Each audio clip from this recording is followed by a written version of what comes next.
네, 안녕하십니까 여러분. 허니쌤 이동환입니다. 이번 시간은 사설 18번째 시간으로 결혼 안 해도 가족 인정하는 법 개정할 때가 됐다. 한겨레신문 사설 2021년 1월 27일자 사설로 공부를 해보겠습니다. 법을 좀 개정한다, 바꾼다 라는 얘기가 됐고요. 가족에 대한 얘기입니다. 우리는 법적으로 결혼을 해야, 혼인신고를 해야 가족이 되죠. 엄마, 아빠, 뭐 자식들, 혹은 할아버지, 할머니 이렇게 되는 거죠.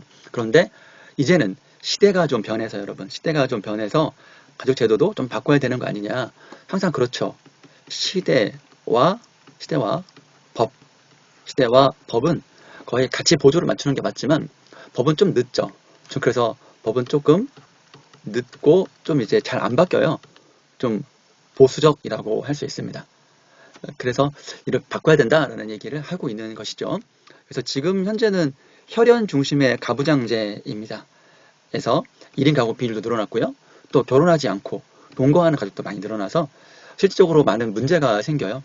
많은 문제가 생깁니다. 어떤 복지 제도라든가 그런 제도를 받으려면 혈연 중심의 가족 가부장제에 의한 가족 제도에 의해 가지고 지금 서비스도 제공하고 있는데 이런 사람들은 제대로 받지 못하니까 소외, 차별, 사각지대가 생겨서 이것들을 해소하기 위해서라도 법을 좀 바꿀 필요가 있는 거 아니냐라는 얘기가 되겠고요.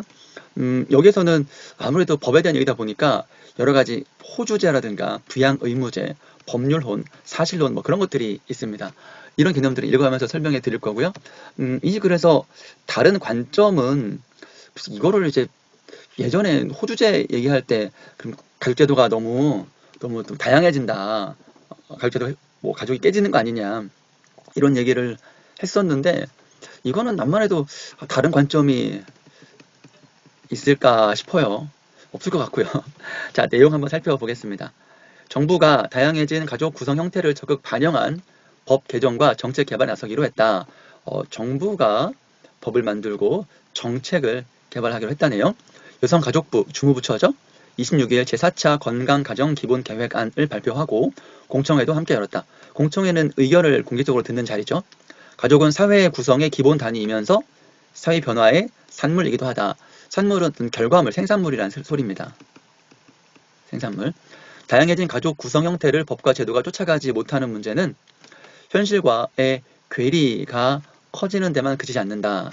그래서 현실을 법과 제도가 좀 쫓아가지 못해, 좀 늦어요. 좀 늦다, 잘 안 바뀌어진다 이런 얘기죠. 현실과의 괴리라는 말, 현실과의 차이, 뭐 동떨어진 거 그렇게 이해하면 되겠고요. 그러면 더 다양한 문제가 있다는 것이죠. 소외, 차별을 많이 만들고 사회 안정과 통합도 해칩니다. 통합도 이제 해친다는 얘기죠. 저해한다는 얘기입니다. 안정도 못하게 되고 통합도 안 되게 한다는 얘기죠. 현행 법률, 현재 시행되는 법률은 여전히 혈연 중심의 가부장제에 기반을 두고 있다. 2008년 호주제 폐지 못지않은 가족제도의 변화가 필요하다고 본다. 그래서 여러 가지 시대가 변했고 법이 바뀌지 않아서 여러 가지 소외, 차별 문제가 있으니 이런 면에서 법을 좀 바꾸는 것이 필요하지 않겠냐라는 그 필요성을 법 개정의 필요성을 제기하고 있는 것이죠. 호주제라는 거는 지금은 다 폐지됐으니까 없어졌죠. 2021년이니까 지금은 호주라는 거는 호주제는 남성 우선적인 호주 승계가 핵심이고요. 이것은 여성에게 차별적인 제도로서 헌법재판소 위헌 판결을 받고 역사 속으로 사라졌습니다. 지금은 가족관계 등록부로 바뀌었지요. 지금은 가족관계 등록부로 바뀌었습니다. 자, 그 다음 볼까요? 여가부, 여성가족부이죠. 자료에서 가장 눈길을 끄는 대목도 혼인과 혈연으로 구성되지 않은 형태의 가족을 제외하는 현행 법률을 개정하는 계획이다. 현행 민법, 주로 이제 가족들은 민법에서 하죠. 형법, 무슨 뭐 상법이 아니고 민법은 가족을 배우자, 뭐 아내나 남편이겠죠. 직계, 그러면 자식들, 배우자의 혈족, 뭐 친척들 있잖아요. 외삼촌, 뭐 이모, 형제, 자매로 한정한다. 이것으로 한정한다는 말은 제한한다는 얘기죠. 건강가정기본법도 혼인과 혈연, 입양 중심으로 규정한다. 그러니까 혼인, 혈연, 입양 중심이니까 굉장히 좀 제한되어 있다라는 얘기죠. 그러나 이에 부합하는, 이에 들어맞는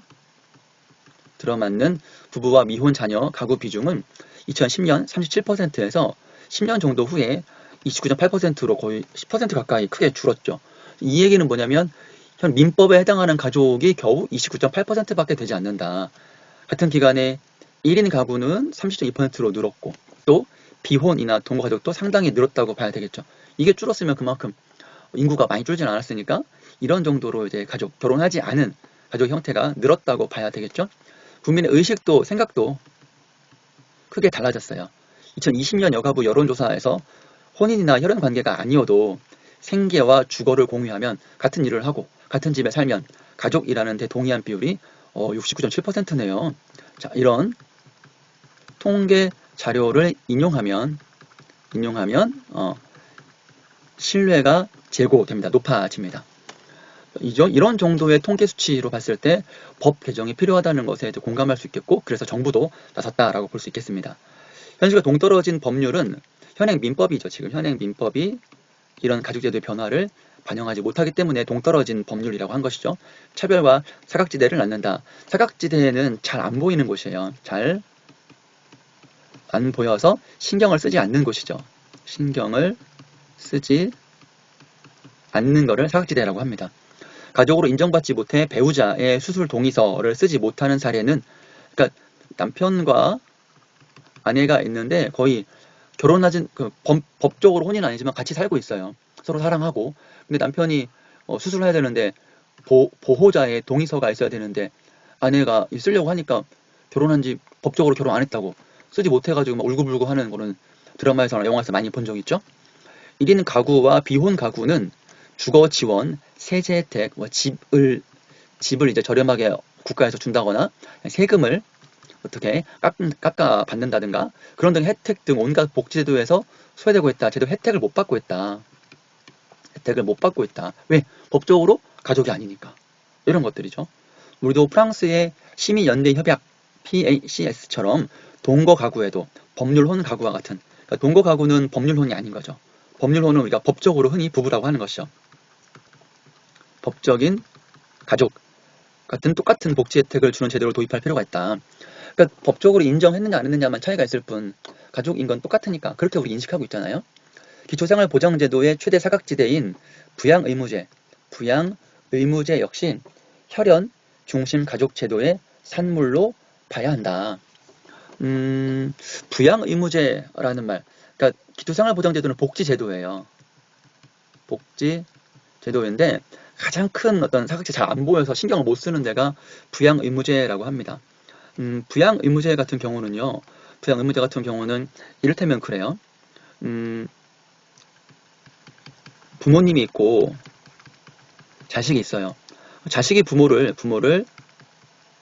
부양하는 겁니다. 이 부양한다는 말은 이제 늙으신 이제 은퇴하신 부모님께 자식이 이제 식사도 하고 같이 잠도 같이 자고 그런 것을 그냥 잘 모시는 것을 부양이라고 이해하면 돼요. 그런데 근데 자식이 소득이 있으면 부모님께 여러 가지 복지 혜택이 제공되지 않아요. 그래서 근데 이런 경우는 뭐 그럴 수 있죠. 자식이 소득이 있으니까 같이 살면. 그런데 부모님과 자식이 같이 살지 못하는 경우도 있어요. 뭐 여러 가지 이유로. 그럴 때 거의 뭐 소식이 끊겨서 자식이 어떻게 했는지도 모르고 막 그러는데 이 늙으신 어르신이 동사무소에 가서 나 이제 소득도 별로 없고 주거도 일정하지 않으니까 복지 혜택을 받으려고 한다 하면은 전산 두드리면 자식이 있네요. 소득이 얼마 잡히는데요. 안 됐지만 자식이 있으니까 소득이 있으니까 혜택을 못 드려요. 이렇게 한단 말이죠. 그럼 실질적으로 자식이 거의 없는 거나 마찬가지인데 어떤 국가의 서비스를 제대로 받지 못하는 문제가 생겨서 부양 의무제를 폐지해야 한다. 이런 논란이 있고 2022년부터 쌤이 뉴스 봤는데 2년부터 서울시에서는 부양 의무제를 폐지하는 그런 복지 서비스를 제공한다고 합니다. 이런 부분에서 문제를 해결할 수 있겠죠. 네, 역시 혈연 중심 가족제도의 산물로 봐야 한다. 현행 가정폭력처벌법은 법률혼과 사실혼이 아닌 경우 피해자가 처벌을 원하지 않으면 가해자를 처벌할 수조차 없다. 그러니까 이거는 이제 원래는 처벌하는 게 맞죠. 꼭 처벌을 원하지 않더라도 폭력이니까 당연히 처벌하는 것이 맞는데 법률혼, 사실혼, 사실혼은 법적으로 혼인으로 인정을 하는 거예요. 혼인한 당사자들끼리는 당연히 처벌할 수 있는데 같이 살고 있으면서 이런 관계가 아닌 다른 형태의 가족 관계에서는 가정폭력이 일어나도 처벌하기가 어렵다는 얘기입니다. 문제가 있죠. 그러니까 이런 형태도 가족관계로 인정하면 가해자를 처벌할 수 있다 되는 것입니다. 피해자가 처벌을 원하지 않으면 처벌할 수 없는 거 아니냐? 아닙니다. 폭력 사건은 피해자가 원하지 않더라도 처벌할 수가 있어야지 맞겠죠? 네, 이번에 법 개정이 추진되는 건 늦었지만 다행이다. 그래서 법이 이제 조금 빨리 이제 추진돼서 다양한 형태의 가족도 이제 여러 가지 서비스, 복지 제도의 혜택을 받는 형태로 되면 좋겠죠. 네, 그러면 어휘 정리하고 마무리하도록 하겠습니다. 네, 두 개만 공부하죠. 여기 현실과의 괴리라는 말은 좀 많이 나오거든요. 문학이나 비문학 이런 데에서도 서로 어그러져 동떨어지다, 차이가 났다. 이상과 현실의 괴리, 이상은 높고 현실은 낮고 이런 것들이 괴리가 되겠고요. 양산, 그래서 여기 소유와 차별을 양산한다 그랬잖아요. 많이 만들어낸다 이렇게 되겠습니다. 자, 여러분 이번 시간 다양한 사회 현상에 대한 이야기가 있었고요. 결혼 안 해도 가족 인정하는 법 개정할 때 됐다 라는 사설을 공부했습니다. 여기까지 하겠습니다. 수고 많았습니다.